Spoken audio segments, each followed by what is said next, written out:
If you agree that respect should never depend on rank or uniform, make sure to like and subscribe, because this story proves that true power doesn't always wear stripes. Tell me where you're watching from, because what you're about to hear happened in a place where silence carried more weight than command. They said she was just the lunch lady. No clearance, no commendations, no reason to be noticed. Just a quiet woman in her late 20s, hair tucked neatly under a cap, moving like clockwork between stainless steel counters and trays of mashed potatoes. Her name tag read Cass Ward, but nobody called her that. To most of the Marines at Quantico, she was ma'am if they remembered, hey, kitchen girl if they didn't. Yet every morning, before the sun rose over the training field, she stood outside the mess hall with her hand on the flagpole rope, waiting, not because anyone told her to, but because old habits die slow. There was something in the way she moved, deliberate, economical, like every motion came from muscle memory built under pressure. Some said she'd grown up in a military family. Others joked she probably read too many action thrillers. No one knew, because she never talked about herself. The only thing that stood out, barely, was the small black band around her wrist, not the kind you find in stores, but matte, tactical, almost military issue. Still, who'd look twice at a cafeteria worker? It was noon on a Thursday when General McAllister first noticed her, or rather, decided to. A loud man with too many ribbons and too little humility, the kind who treated respect like a personal trophy, McAllister walked into the mess hall trailed by his staff.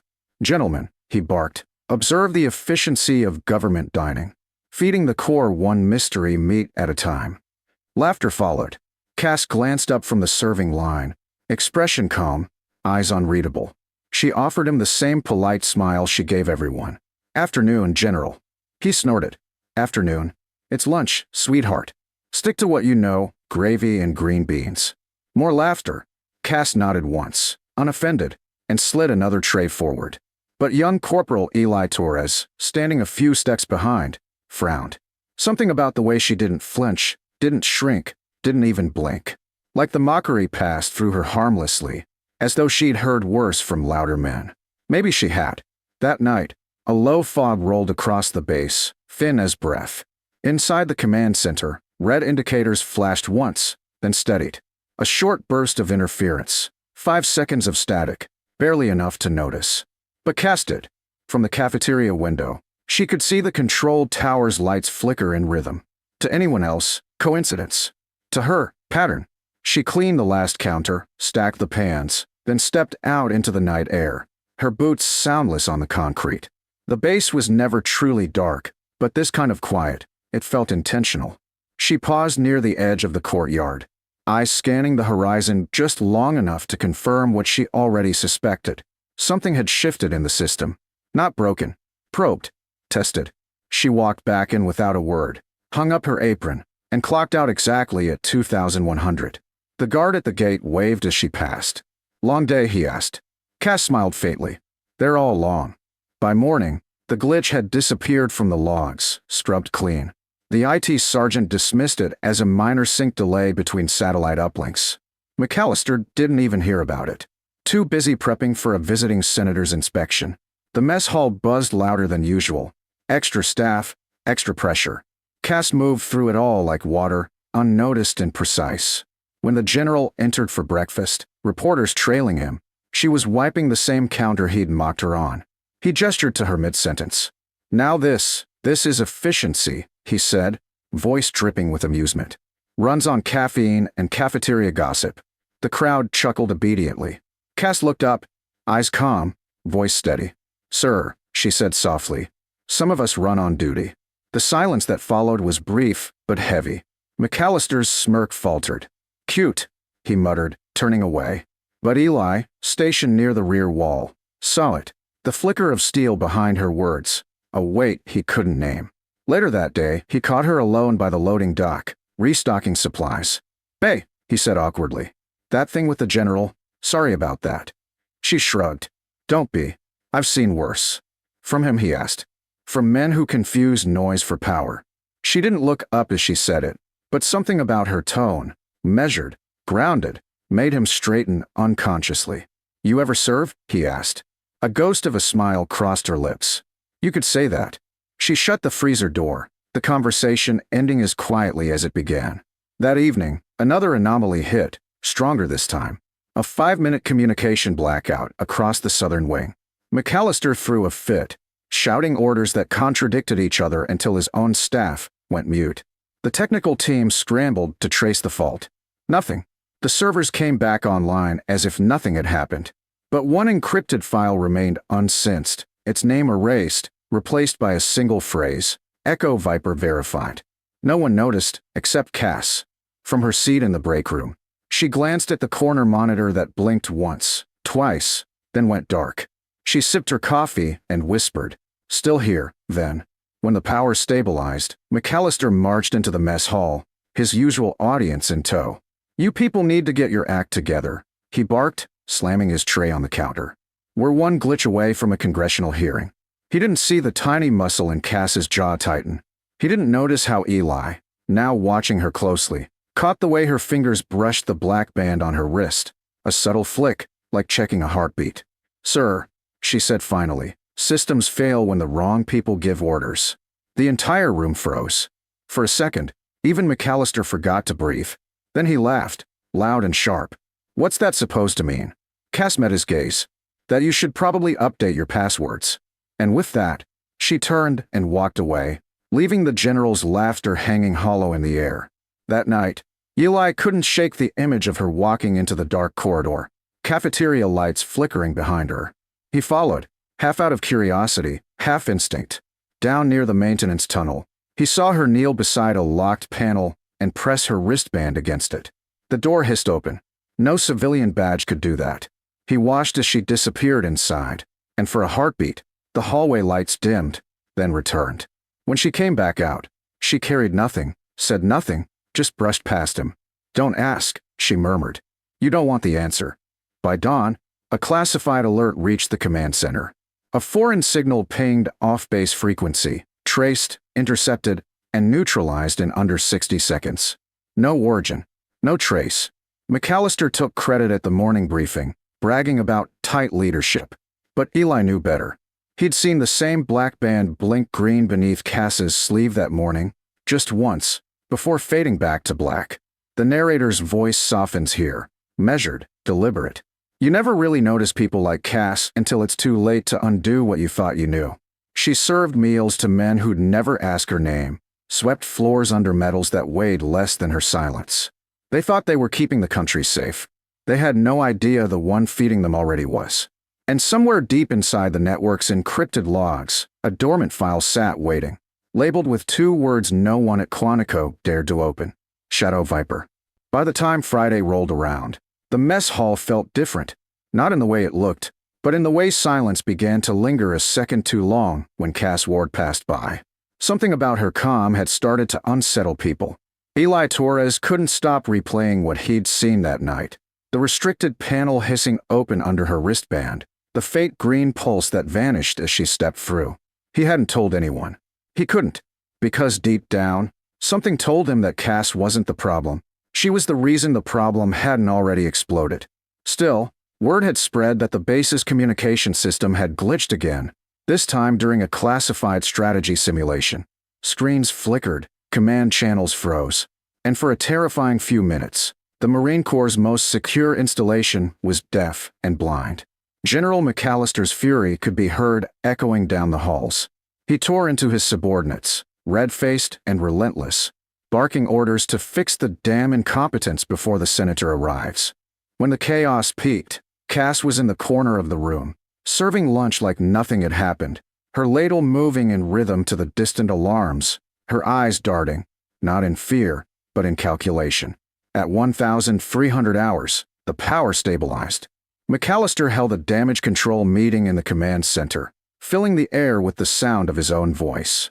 "Our enemies would love to see us stumble," he said. "And I'll be damned if some hacker in his mother's basement is going to embarrass this command." Laughter followed, forced and uneasy. Eli was posted outside the door and saw Cass walk by carrying a supply crate, though she didn't take it toward the kitchen. Instead, she veered left, toward the restricted comms wing, the one only personnel with clearance Delta, 3 and above could access. He frowned, checking his watch. No one noticed her slip in. Minutes later, the lights flickered again. Only this time, the interference wasn't random. It pulsed in sequence, like a heartbeat. Inside the command room, every monitor froze on the same black screen. Then a message appeared in blood-red font across them all. System, eyes open. McAllister shouted for the technicians, but the systems were unresponsive. The only thing moving was the reflection of his own panic in the glass. By the time power returned, the message was gone, the logs clean. A prank, someone said nervously. A joke. But Cass wasn't laughing. When Eli found her outside, she was leaning against the wall near the storage unit, arms crossed, watching the security tower flicker in the distance. "You see it too," she said quietly, not as a question. "See what?" he asked. "The pattern," she replied. "Every glitch lasts longer. Every fix takes less time. Whoever's doing it knows our systems better than we do." Eli hesitated. "Then why aren't you telling anyone?" Cass looked at him for a long time. "Because they'd rather shoot the messenger than hear the message." Then, almost to herself, she added, "Same as before." Before what? He wanted to ask, but she was already walking away. That night, Quantico didn't sleep. McAllister ordered 24-hour surveillance and restricted all civilian access. But even as guards patrolled the perimeter, Cass remained in the cafeteria, prepping meals that no one had the appetite for. Just before midnight, she shut down the kitchen, tied her hair back, and removed the black wristband. For the first time, Eli saw what was beneath it, a small burned scar, circular, pale against her skin. She caught him staring. "Old reminder," she said softly, "of what happens when someone forgets the cost of silence." He didn't understand. Not yet. But a few hours later, he would. At exactly 0247, the base went dark. Not a flicker this time, a total blackout. Every generator offline. Every encrypted channel dead. The only light came from the emergency beacons blinking red along the corridors. Chaos erupted. McAllister stormed into the control room, shouting, "Manual, override. Restore primary feed." But the technicians' hands were shaking. Their terminals refused to respond. And then, through the static on the internal comms, a voice broke in. "Com, female, untraceable. Command compromised. Data breach confirmed. Do not attempt reboot." McAllister froze. "Who the hell is this?" he shouted. The voice didn't answer. Instead, a second monitor lit up with a string of coordinates, an exact map of their own defense grid, overlaid with infiltration routes that no outsider could possibly know. "This is impossible," the comm officer muttered. "No one outside the cyber command could access that." McAllister slammed his fist down. "Find the source." But Eli had already left the room. He sprinted toward the cafeteria, his gut telling him the answer was there. When he burst through the doors, Cass was gone, but the rear exit was open. He followed it out into the cold night air, down the path toward the auxiliary server hub. The hum of machines echoed through the rain. Inside, a lone figure stood at the control console, typing fast, the glow from the screens painting her face in cold blue light. "Cass," he called out. She turned slowly, her expression unreadable. "You shouldn't be here, Corporal." "What are you doing?" he demanded. "If you're behind this," she shook her head. "If I were behind it, you'd never have known." Her voice was low, calm, and something about the way she said it made the hair on his neck stand. "You think this place is safe because it's loud, because it's big, but it's been blind for years." She turned back to the screen and pressed a key. Instantly, the alarms ceased. The lights flickered back on across the base. "What did you do?" Eli whispered. "I stopped the real breach," Cass said, slipping the wristband back on. "And I left a message." In the command center, confusion reigned as systems rebooted and order slowly returned. Then, as the monitor stabilized, a single encrypted file blinked open on every screen. McAllister's face drained of color when he saw the header. Operation Blackcurrant, unauthorized termination report. Beneath it, his signature, dated 7 years ago.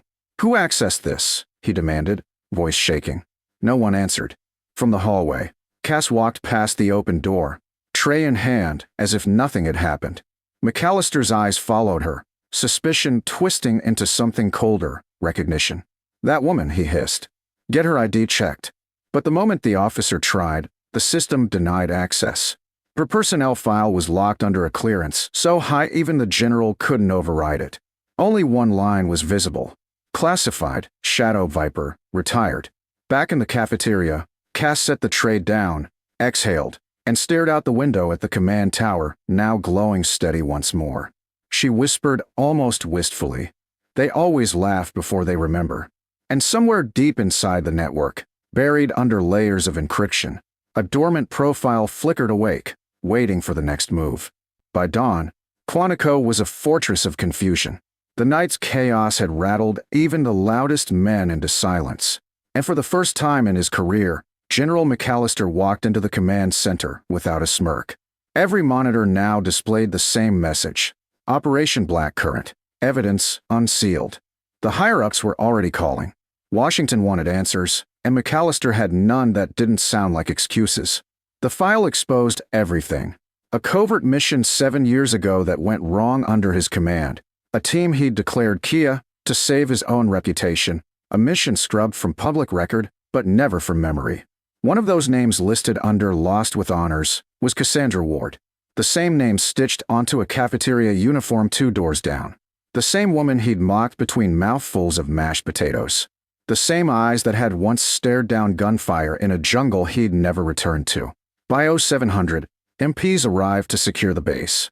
Eli Torres watched as the general's temper collapsed into panic, as orders turned into pleas, as his voice, once thunder, became static. "Get me command, HQ," he yelled, but every channel returned the same automated response: access revoked. Then the intercom clicked on. No static, no distortion, just a single line of calm, measured audio. Cass's voice. "General McAllister," she said, "this isn't a breach. It's a report." The room froze. "The people you buried aren't gone. Their names live in every file you tried to erase." McAllister spun toward the comms officer. "Cut it." But the systems didn't obey him anymore. The voice continued, steady and unshaken. "You called us expendable. Shadow Viper, Delta Command, Ghost Unit. We carried your failures in silence so your metals could shine. Tonight, that silence ends." The door hissed open then, and Cass stepped inside.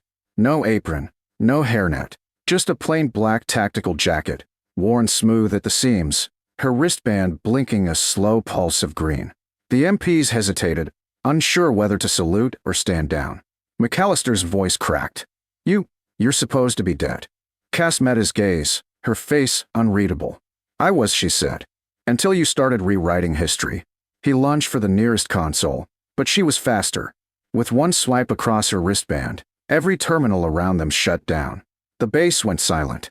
Then, one by one, the monitors flickered back to life, displaying archived footage from the mission he'd hidden. The ambush, the abandoned soldiers, the order he'd given to withdraw while her team was still behind enemy lines. Cass didn't look away. "You left us there," she said quietly.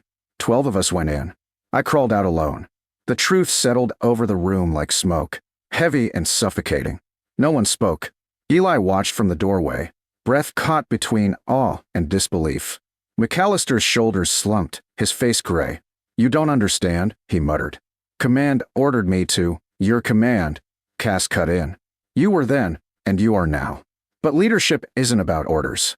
It's about the people who still carry them out long after you forget their names." Her words hung there, sharp enough to draw blood.